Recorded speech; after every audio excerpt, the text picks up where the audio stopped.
All right, good afternoon and welcome everyone. Thank you for joining us for today's webinar. I'm Kristen Shirtleff, Marketing Coordinator here at SPARXiQ. And today we have SPARXiQ CEO David Bauders here to talk about how manufacturers can use data to grow their channel.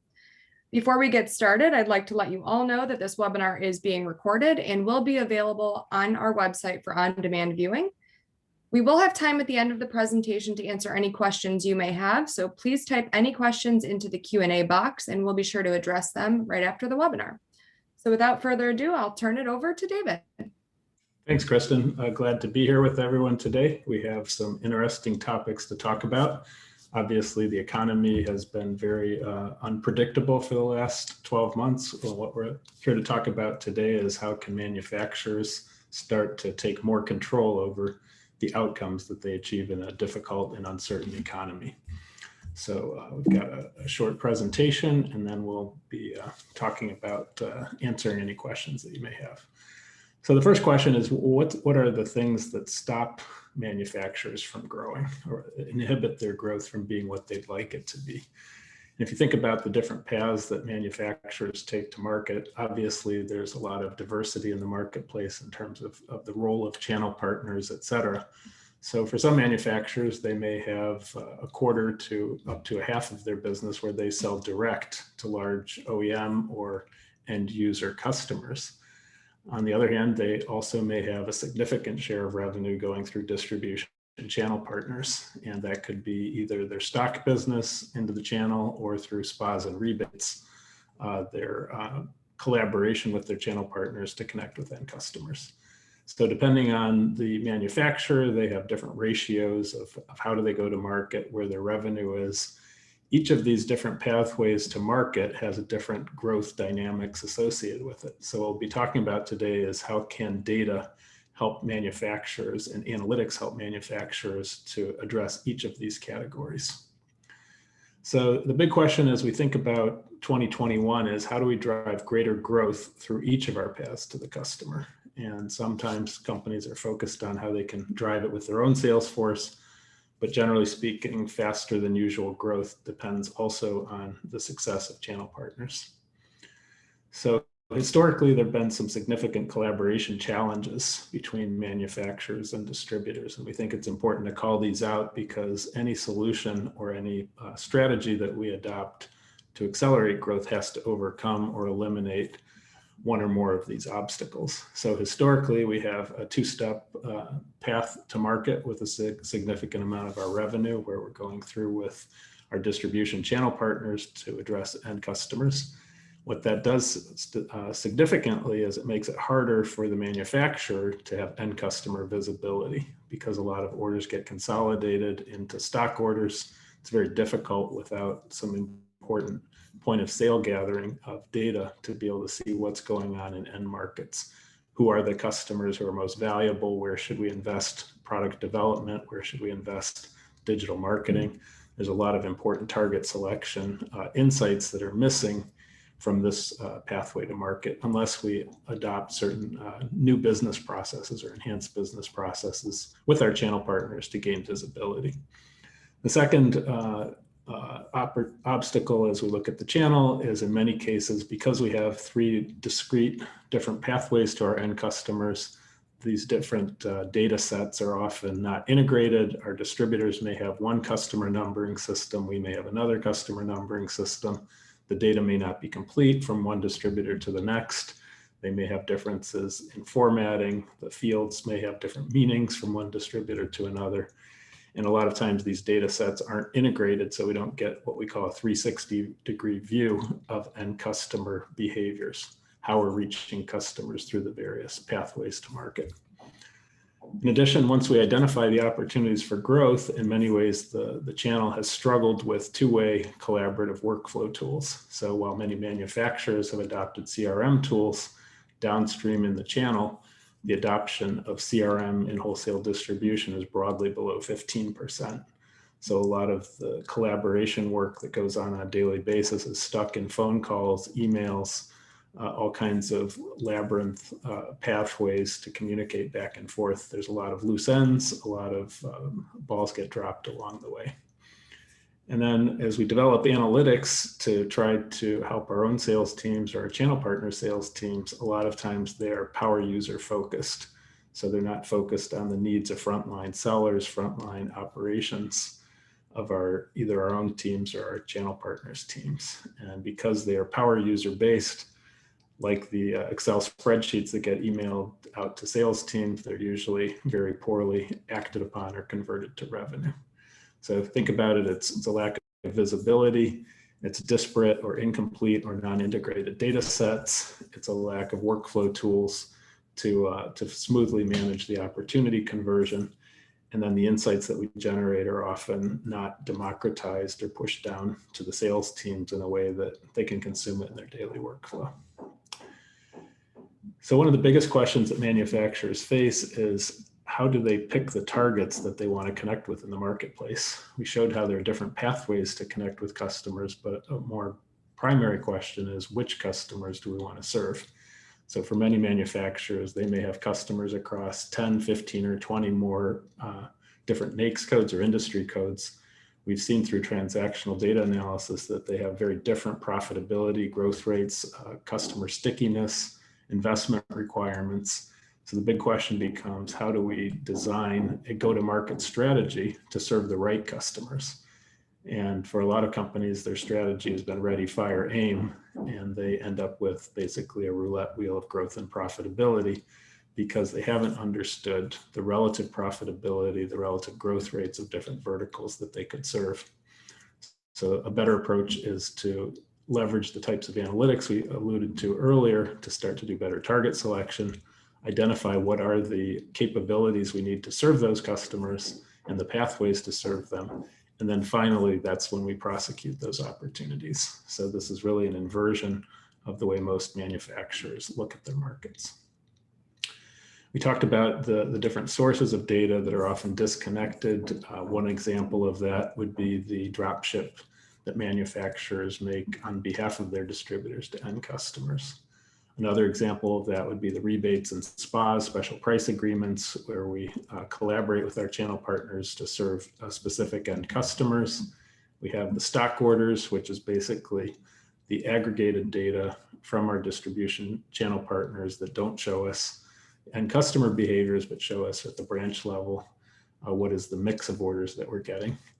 And then potentially, if we engage with our channel partners effectively and we provide the right governance and permissioning services, we can get point of sale data. This is usually the piece that is the weakest for most manufacturers. They haven't given enough value to their distributors to engage them to grab these data to get the right sources of data.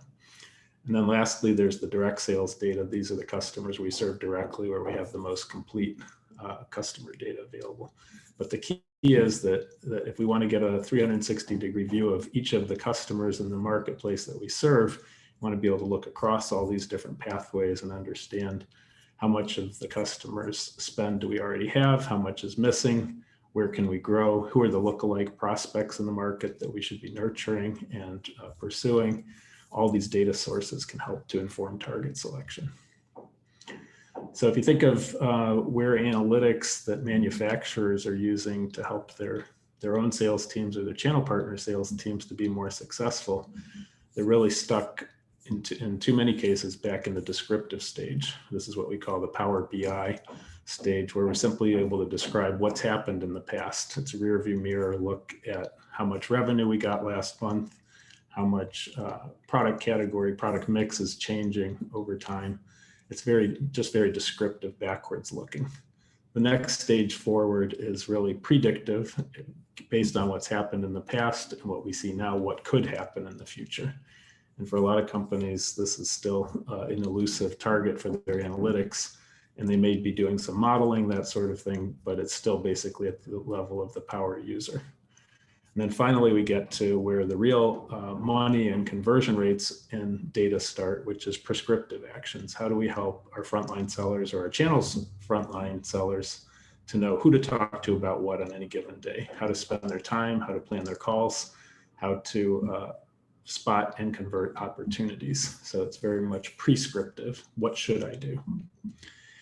And so all of this comes down to, at a very fundamental level, as we can see here, to what kind of data do we get? How complete are our data? How do we integrate our data?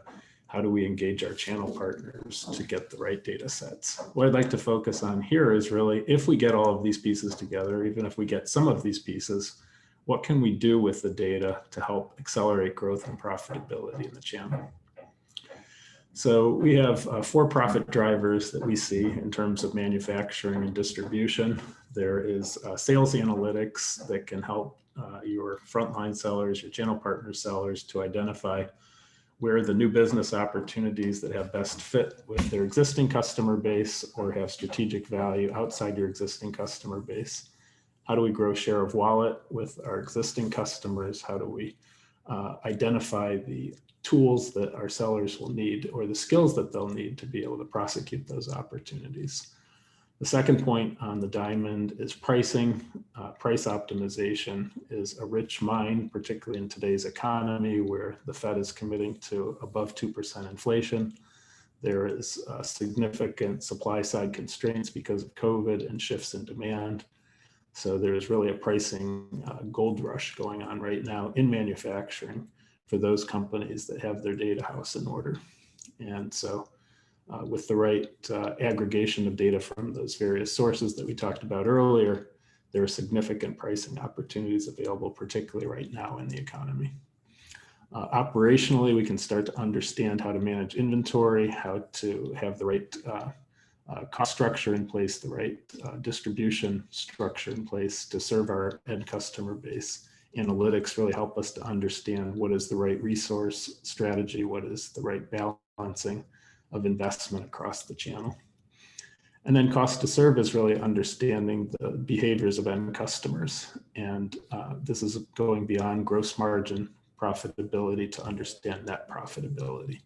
So as we see, as we get more and more complete, clean, and standardized data, we can start to provide prescriptive analytics to help each of these different functional areas to optimize their operations to drive greater growth and profitability. So as we start to pull data together, there's lots of different personas within a manufacturing organization who can benefit from these different types of analytics, from strategic marketing way upstream. Who are we trying to connect to in the marketplace? How do we prioritize target selection? In product management, how do we know which new product developments will have the highest payoffs in terms of downstream revenue and MRO replacement in the future? A lot of investment decisions that companies make in product development will basically drive their revenue and profitability for the next 10 years. And so it's really important to leverage these data to understand target selection for product development as well. In commercial operations, we see the importance is really around sales forecasting, making sure that we have effective estimates of what the market potential is, that we're allocating resources effectively. And you can see here what some of the insights are that help companies once they have this to improve each of these functions. Sales operations is really about developing more effective quotas for the sales team as well as the channel partners, and understanding where the opportunities are and pursuing them across those channels. Digital marketing, obviously identifying who are the most valuable customers to connect with, through which channels, what is the value proposition, what are the best lead products that we want to provide either digital content around or other value-added resources for these personas, helps the digital marketing team to be more successful. Sales and customer care, customer service, it's really about, as we said earlier, cross-sell, upsell opportunities, driving share of wallet with the right customers, the most profitable customers. And then in terms of business intelligence, this is not the primary consumer of these types of data, but certainly there are important strategic insights to be provided. So you can see as you look across the different use cases, there are many different parties who benefit, and there's many different types of analytics that can help them to be successful. So at a very high level, we divide the opportunities into target selection, which is who we connect with, and then opportunity conversion. So as you think about the personas that we were just talking about, there are specific functions whose purpose is to make sure that we have the right products, the right digital content, the right marketing plans, the right go-to-market pathways to connect with the best fit customers in the marketplace. So having the right data stack in place, the right understanding of markets, customers, market share, profitability, these are critical to prioritizing where will we spend our money, where will we direct all of our organizational resources that will produce the highest payoff, not just today, but in the years to come. And the second piece is really about, once we've got the right setup work up front, how do we leverage analytics to make sure that our sales team and our channel partner sales teams know how to convert those opportunities? How do we build the workflow? How do we build the prescriptive insights to help allocate resources, sales resources, inventory resources, to make sure that our conversion rates are serving the best fit customers that we targeted upstream? So broadly speaking, the analytics that we derive from these data help both with target selection and also with opportunity conversion. As you can see here, as SPARXiQ works to build what we call the data hubs, this is where we bring in all those disparate data sources and integrate them. They help to feed not only the target selection process upstream with the analytics, the insights, the opportunity assessment to prioritize where we spend our time. They also help the sales teams with the workflow and street level recommendations, prescriptive recommendations about how to convert those sales opportunities into revenue. So it's really about target selection and then revenue conversion. At each stage, there are workflow tools that help to build the right cadence of engagement in the organization and outside the organization. And then there are all of the important sales collaboration processes that get fed with the analytics downstream. So as you think about your data journey and how analytics can help you to grow your business more effectively, it's important to think not just whether you're doing any of these things or whether you have access to it, but really how systematically are you doing? How mature are you in your ability to get those sources of data, to derive the insights that you need, and to provide the frontline sales and operations teams with the workflow tools they need to convert those opportunities. So for a lot of companies, they may be fairly immature. Maybe they're not gathering POS data, for example, at all today, or maybe they get it from some of their channel partners, but not from all of them. Or maybe they try to get it and most people provide it, but it's not a formal process and fundamentally it's not actionable. Or they may find, for example, that they formalized it and now they're starting to get consistency and they can be in a better position to start deriving the insights that they need to grow the business. So it's really a pathway or a journey, and it takes time for companies as they go through each of these stages to build out their capabilities to be successful. So we talked about the importance of target selection, and this is where point of sale data can become extremely important. And for a lot of companies, they may have rudimentary point of sale data collection. What we're really talking about here is how do we start to aggregate across all of our distributors?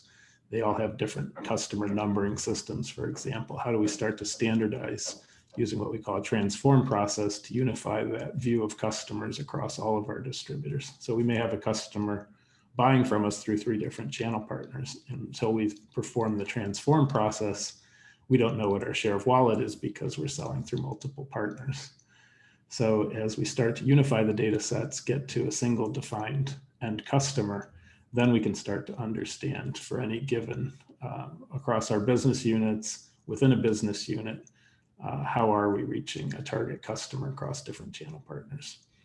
So this is what we call a customer 360, where we ultimately aggregate all of the point of sale data, standardize them, and provide end customer share of wallet, both existing share of wallet and what the using machine learning and AI to understand where are the cross-sell, upsell opportunities.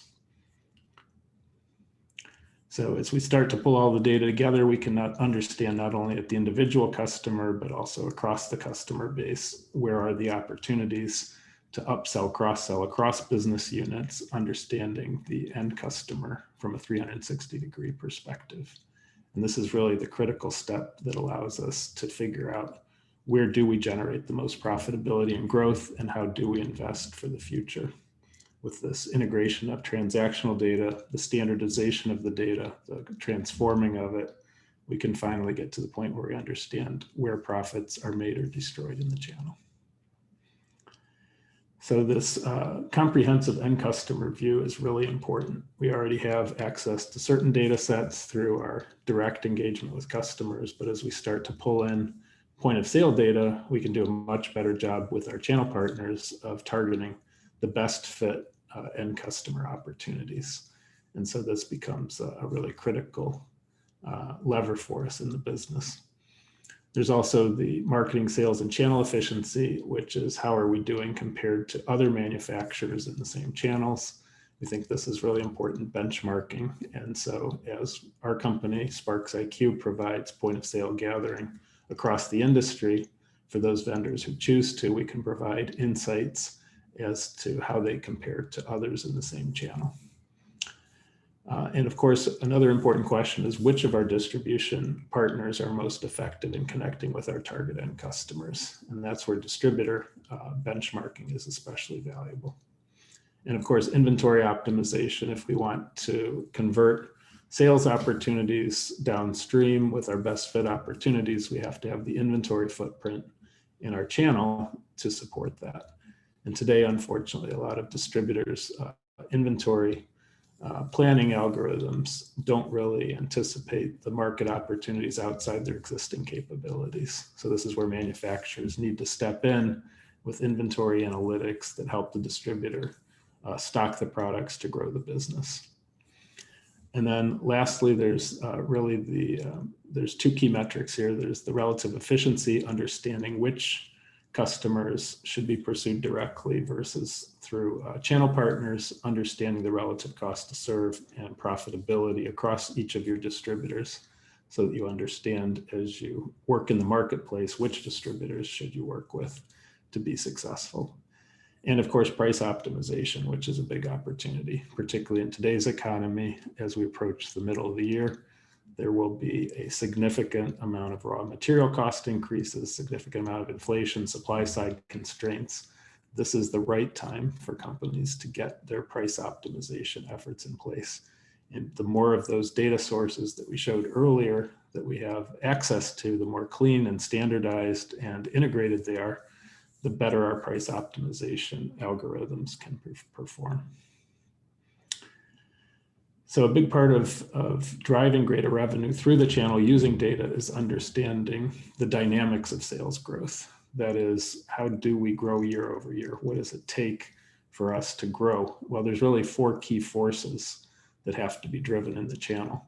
The first is the prevention of lost business. Every year, our distributors and or our own direct customers, we may lose 5 to 10% of transient customers who come and go.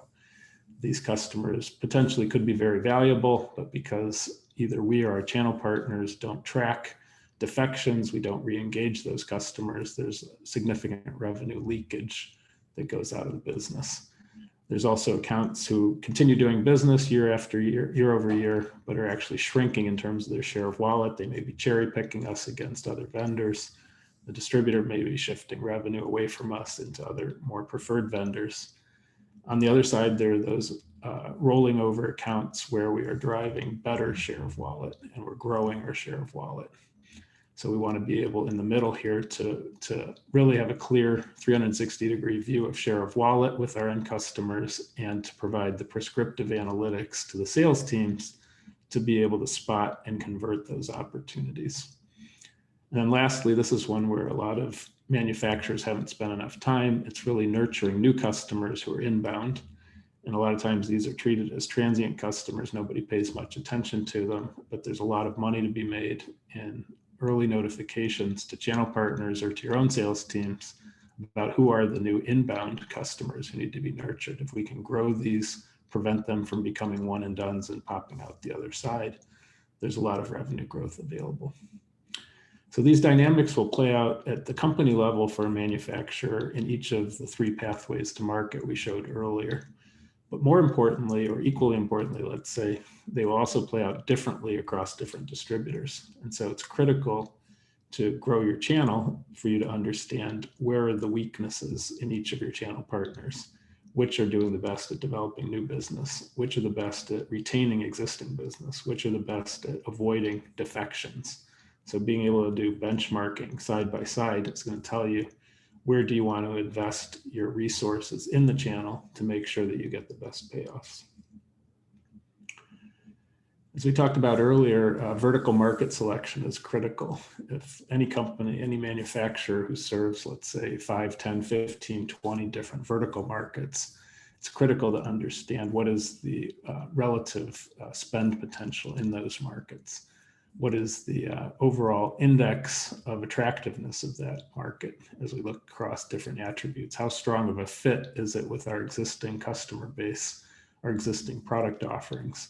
How profitable are these different verticals? We often see, as you can see in this example, the difference between a top quintile vertical and a bottom quintile vertical can be over 20% in terms of profitability. So understanding profitability and growth potential in the different industries that we serve can help us to prioritize those targets which have the best profitability and growth prospects, and to overweight our channel investments in those categories, and to underweight or phase out of the channel segments that are less attractive. So this is really about target selection upstream, and then downstream as we look at the specific accounts, how do we prioritize the targets?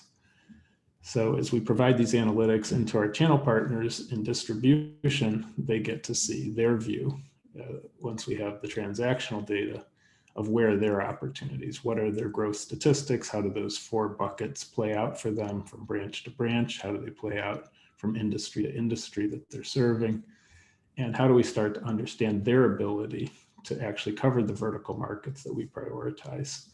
And that becomes really critical. And then we provide them with very specific recommendations about how to grow share of wallet with their end customers based on our analysis of their transactional data. So these are critical capabilities that help our distribution channel partners to maximize their share of wallet and their ability to grow your book of business. For either your direct book of business with your end customers, or potentially for your distributors book of business, we have end customer analytics that help us to understand the spend potential and current revenue performance across our channel partners, understanding how do we reach that end customer. This is extremely important for your own manufacturing sales teams to be able to understand what is the picture of sales across each of the distributors you sell to a particular end customer, and which product categories are underweighted or overweighted based on machine learning study of their spend practices. So these are the analytics that help your team to engage with your channel partners and potentially help the distributor sales teams to plan their daily activities to capture those opportunities. So if you want to be able to grow the market, as we talked about earlier, it all starts with the complete standardized clean data. The point of sale data is usually the weakest link in the chain. This is where we have to start delivering value in advance to our channel partners in order to get them to open up the POS data. But as we start to provide them with insights on share of wallet, where we have spas and rebates, for example, we can start to help them understand how point of sale data could help us to expand the opportunity set with their stock sales opportunities. And a lot of these insights also are critical in terms of helping you to adapt your e-commerce, all of your marketing, all of your sales teams to be integrated into the daily workflow so that these insights hit the customer and don't just sit up in a Power BI tool. So we know that the existing customers is really where most of the action is for distributors. They're not terribly great at bringing in new business. So if we want them to grow, they're going to have to grow in the existing customers that they serve. That means minimizing customer defections, then providing the upsell, cross-sell opportunities within an account so that the sales teams of our channel partners know where to find new growth opportunities. For most distributors, this is a weak spot. They don't have good analytics. They haven't integrated it into their sales process. And so their sales teams aren't necessarily talking to the right people about the right opportunities on a daily basis. There's really three key types of existing account insights. We have what we call the overdue products, the consumption boost products. These are products that customers buy frequently. They buy repetitively, periodically, where we can predict the demand patterns. And we provide the analytics that help the distributor to understand where should they have sold to that customer but haven't sold. When are they coming overdue? And sometimes it's because the customer is cherry picking and giving it to another supplier. Sometimes it's because they're under consuming it. But we want to spot these predictable orders. And when they fall behind, we want to ping the inside sales team to get that order and go back to the customer directly, proactively to grab those. There's also upsell products. These are products where the customer is buying them, but based on our analysis of peer customer groups, they're underspending today. It could be because they're not on the right replenishment cycle. It could be because they're cherry picking with competitors, but helping your channel partners understand where those upsell opportunities are can significantly boost your revenues. And then there's the cross-sell products. This is like the printer and paper. It's like the hammer and nails. Understanding the cross-product sales opportunities and helping your channel partners to spot where they've sold one of your products but are not selling the other complementary products, either within a business unit or across business units. So broadly speaking, these analytics can boost revenues at existing accounts by 10 to 20% and are really critical in terms of giving the distributor sales teams the insights they need to grow their business. New accounts, new business, I mentioned earlier, that's usually a weak spot for distributors. They don't have good target information, good prospecting information. They lack, in many cases, the sales skills to be effective at hunting for new business. So being able to identify who are the best fit targets in the marketplace, provide your channel partners with the right insights about who the best fit targets are, the lookalikes to their existing customers that they serve effectively, and then giving them the contact information and even helping them to do that prospecting activity to grow the business is really one of the key ways that manufacturers can help their channel partners to grow the business. But we need to have the insights. We need to know what are the products that those new prospects should be buying. What are the best lead products to get them started in a relationship? So the analytics over and over again are driving how effective we are at each level. When we provide the target analytics to our channel partners, we want to make sure that we're able to not only show them which accounts are the best fit, but we also need to show them which product lines have the greatest opportunity and who is the specific persona or actor at that prospect that they need to connect with. And ideally, we push them the contact information and help train them in how to engage a prospect in order to maximize their conversions. So if we want to sell more, of course, in most cases, our channel partners need to have the product in stock. It isn't very happy when you say, I don't have the product, but I can get it for you. That's the fastest way to slow down your growth. And unfortunately today, a lot of distributors, particularly coming out of COVID, their demand models are skewed. Their algorithms kind of fell short with all of the disruptions in the supply chain and in the demand patterns in the marketplace. So leading manufacturers today are taking the lead and helping their channel partners to understand what are the desired inventory levels, where should they be adding stock to support greater sales growth, where should they be pruning stock and reinvesting it to get better results.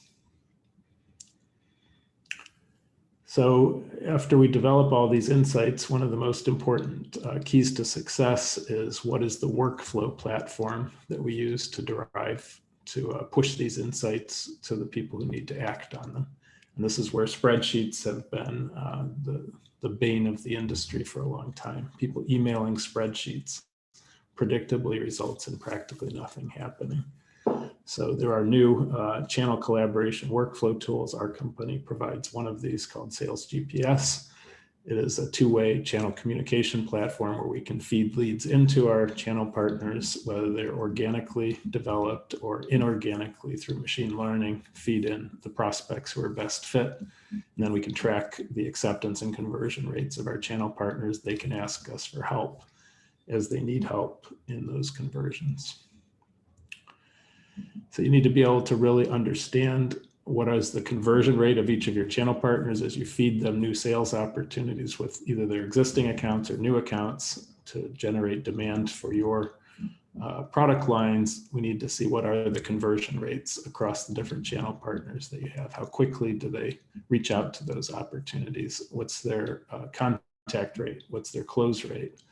How long does it take them to engage with these prospects? So as we think about all the different sources of campaigns that we can push to our channel partners, they all come down to how effectively we present them in workflow to our distributor sales teams, and how effectively do we engage and support them in the conversion process. And this is where, again, so many manufacturers today are on CRM systems, but their channel partners are not. So we need a platform that meets our channel partners where they are in terms of CRM adoption. And this is a nice lightweight workflow tool that can help to do that. So we talked about the importance of pulling together the different data sources in the business to make sure we have a 360-degree view of where to spend our time, where to invest our resources. So if you think about the life cycle across marketing and sales to actual conversion, the SPARXiQ analytics that we're talking about is really useful upstream in terms of understanding the untapped market, segmenting the market into best fit segments to pursue, understanding relative profitability. All that upstream work feeds then the tech stack of the manufacturer in terms of how they invest in their company website, SEO, all of the other different tech investments that they're making. As we start to cross from demand gen into conversion, the SPARXiQ sales platforms help to engage across the channel with your different distributors, your own sales reps, aftermarket reps, to make sure that the sales conversion process is converting the opportunities that are developed upstream through demand gen. So it's really, our key is helping you do target selection upstream and then channel and sales conversion downstream. So for a lot of companies, this is kind of a new journey. They may be, as we said earlier, they may be doing some of these activities, but they haven't really mastered the opportunity. SPARXiQ is really focused on helping companies to master this journey. We work with both manufacturers and distributors, oftentimes in both sides of the channel. We are providing the endorsed point of sale hubs for the electrical industry and several other verticals. And we're helping companies, both the manufacturers and their channel partners, to have the analytics, the insights, the workflow tools, the knowledge transfer platforms to maximize their success. So hopefully this is helpful for you, and we'd be happy to take any questions.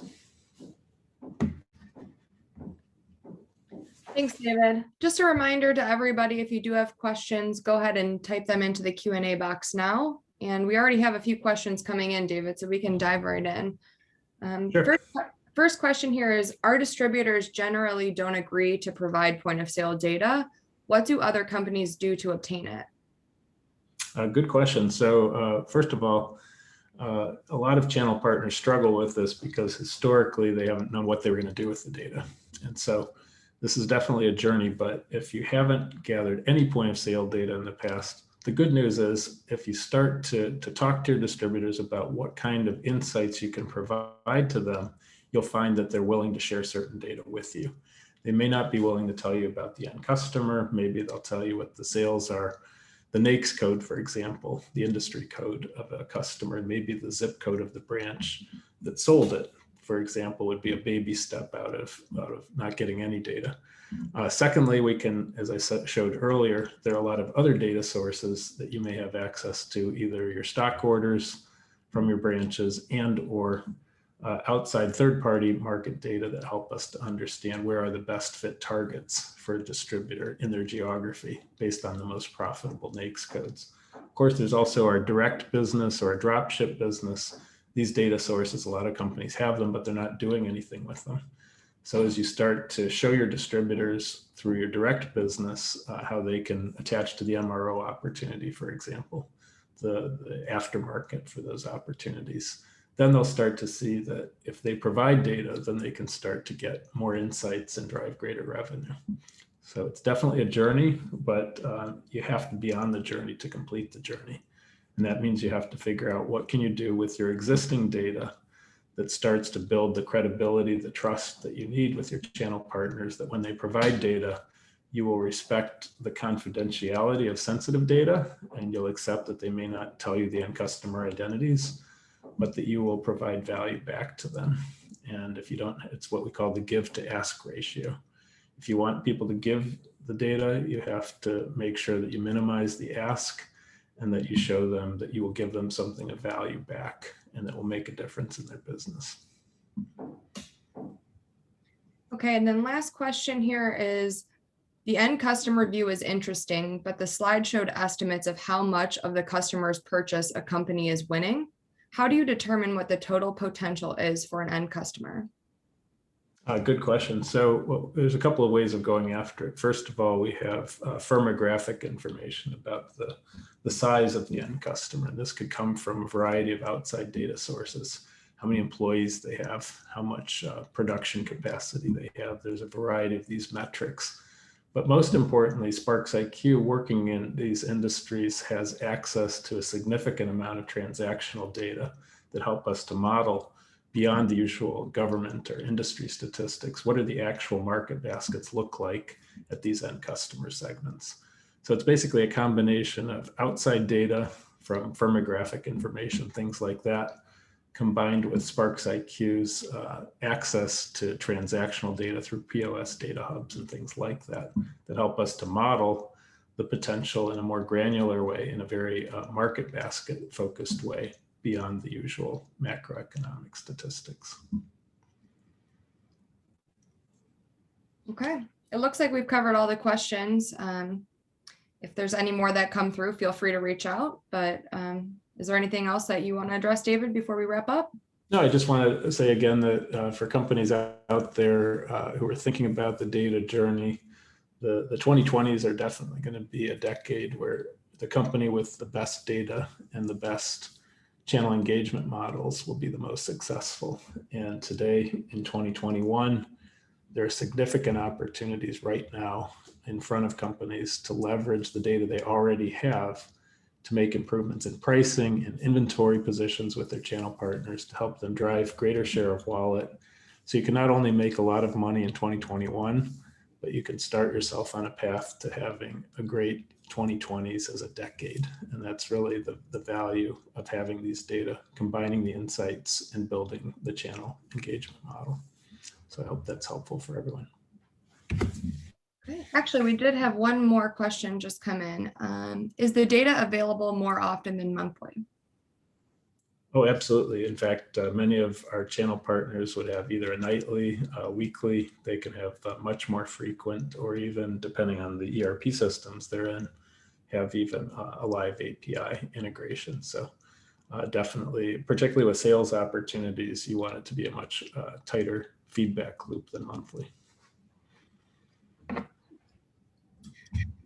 Well, I think that's all we have. And thanks again, everyone, for joining us. The recording will be available here shortly on the SPARXiQ website if you'd like to share it or for on-demand viewing. And that's all we have. Thanks, everyone. Have a great day. Stay safe.